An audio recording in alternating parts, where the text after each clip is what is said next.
Hi, I'm Gayatri and this is Karthik, and we run a collaborative design practice called Oddity out of Bangalore. We're with the folks at Answer, and we're going to be talking about space design today.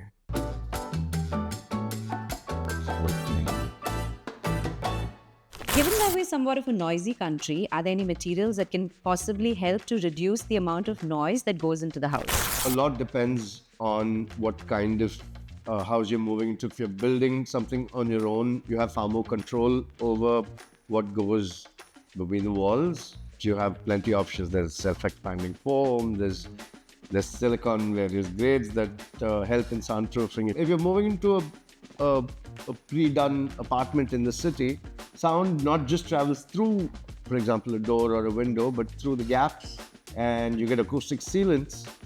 These are probably at a more building level or a construction level fixes that you can do. I think at a softer level, what you can do is throw in a lot of rugs, add a lot of blinds or curtains. Any kind of fabric will actually help you buffer sound that comes from outside. Very easy hacks are to just add plants, bring in plants. Indoor plants really reduce noise that comes into your house. Another really easy hack to do is get a large bookshelf, fill it up with books. Books absorb a lot of sound. Looks really good also, and this helps you cut all the sound into your house. And if none of this works, put on white noise or just play really loud. Crank it up to 10. What color should I opt for when it comes to my kitchen? How do I ensure that it doesn't stain easily? Are there any materials that I can use to help hide these? So this is very subjective, because I think if Karthik were to design, he would go for an all black kitchen or really dark grays and dark blues. But I do think that it depends on the space that you're dealing with. If there is a lot of light, you tend to gravitate towards darker colors. You can play around with contrast. You can do a lot of things. But if it's a smaller kitchen, you want to use lighter colors, a lot of whites, neutrals, all of that to bring in more light. Indian cooking is very messy, as all of us know. If you're very old school and you want something which is that's the look you're going for, I would say granite, different versions of it. There's dark colors that will hide all the stains. Wood is a great material to use in kitchens because it kind of breaks that whole idea of conventional stone countertops that we all keep seeing. What we use largely right now, and what most people use because they're practical, durable, easy to clean, is quartz. Quartz is the most used material. And I think if you want to go really rustic, then you use very old school stone like kadapa, which is really beautiful, and it gives you that the natural look that goes with that kind of a palette. This other very popular and functional utilitarian option is stainless steel, which a lot of people are opting for their homes because it's the most durable. It's a thing to consider because of how practical it is. This falls into the very brutalist kind of aesthetic. It's not for everyone. And I think if you pair it with the right kind of cabinets and storage and bring in that whole minimal aesthetic, it could work well. Where do you recommend I go thrifting for furniture, and what do I need to keep an eye out for when I'm doing so? I think every city has its gems. They're not hidden anymore because of Instagram. But every city's got these. In fact, South India has this big worrying culture of selling off old palace stuff. I don't know where they're sourcing it from, but every once in a while we come across doors and windows which are part of palaces. I think restoration is actually the fun part of doing this, right? Thrifting is a bit of a skill, I would say, because you need to know where to go and you should have a vision to actually see what you can do with what you thrift. But the restoration, there's Pinterest and all kinds of inspiration. So I think one of the things that you watch out for obviously is whether termite eaten, things like that. Old wood will survive, and old and hardy natural wood will survive in most conditions. But the other thing also, for instance, if you were to buy something from Bangalore and move it to Kerala or Goa or any other place like that, the wood will warp. So I think you need to be... Because of the salt and the humidity. Yeah. The other thing is obviously you need to inspect it really carefully and figure out if... Structurally there are damage done. My house is kind of dark at times. Is there a way in which I can increase how much light I get without demolishing the whole thing? This is something we get asked all the time because, people buy apartments and then they realize that it's dim and dark and dingy. Contrary to what you think, having one really dark wall in that space actually increases the light because then your window kind of shines. And this is one way to do this. You can actually get your floor to be white and shiny, and this reflects anything that brings in reflection, right? So you add the other way to do this is to add large mirrors to the space. This increases it feels larger, the space feels larger, and it reflects light, so you feel like the rooms are brighter.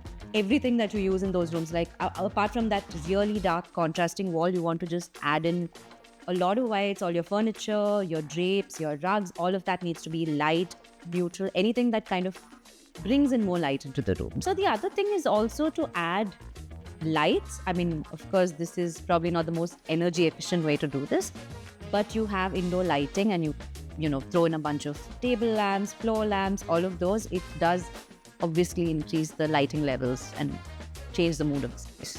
Crazily enough, what technology has brought in is solved all of this by creating artificial skylights. That There are these Bangalore-based companies, there's a couple of them in Cochin, which install artificial skylights where the clouds move. yeah.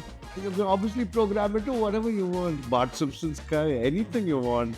But the biggest use case for this is also dentist offices, because most often people are like looking up. I have a lot of leftover wood from the construction of our house. Coincidentally, I feel like my new hobby will be woodworking. Are there small projects I can start out with leftover material or bookshelves, maybe? Oh, bookshelf, ambitious. Stuff woodworking to start with stuff that is not very structurally dependent on load. I mean, you can do ledges, You right? can do ledges, yeah, shelves. You will need a whole lot of shelving. Otherwise, of course, stuff that you want to do DIY stuff, there's small little boxes and things like that, which are, again, placed on the floor or the ground. Organizers. Yeah. Everyone needs There's- organizers. Like if you're really ambitious, you can attempt a table or a desk, which is not so difficult actually, right? Like you just need a plain surface and 4 legs. Sure. A real carpenter is going to be watching this. With amateur woodworking, some of the good things that you could do to try your old leftover pieces would be the shelves, a whole bunch of trays, boxes, planter boxes. Those are easy to build. You get to build them rudimentarily because there's a direct correlation between rustic and bad woodworking. I'm redoing my house and I'm lost in a lot of Pinterest boards and super confused. Do you think hiring a designer will help? Even if I do hire one, how do I ensure I have clarity before speaking to them instead of drowning them in Pinterest boards? I think without sounding like we have vested interests, hire a designer. If you had a plumbing problem, you wouldn't attempt it yourself. It's just that designers obviously come with a different vision, and you can always find Pinterest boards and inspiration mood boards and all of that, but you need to really kind of talk to the space, understand the space, and then the design is actually born out of that. You may come with a lot of ideas, but you can't force fit a design into a space that already exists, right? And the other kind of dangerous thing about just using inspiration from Pinterest and Instagram and all of that is you'll just end up getting cookie cutter houses, right? So you don't really have someone who has seen the space and thought about it in your context, the way your family lives, the life you lead. I think as designers, what also, during the entire design process, what also happens is that you spend so much time with the family or the client that you're designing for that you dig deep into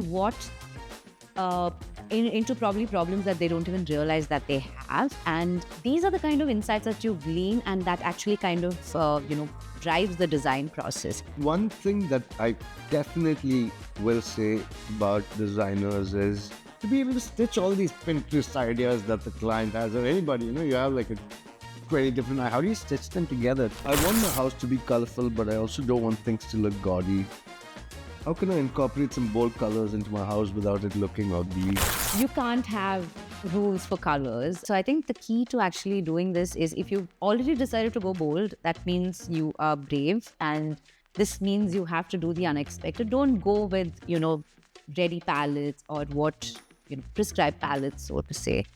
And what you can do with, so that you don't really actually overwhelm people, is that you pair the bold colors with neutrals and whites and off-whites and colors like that, so that kind of contrasts and balances it out.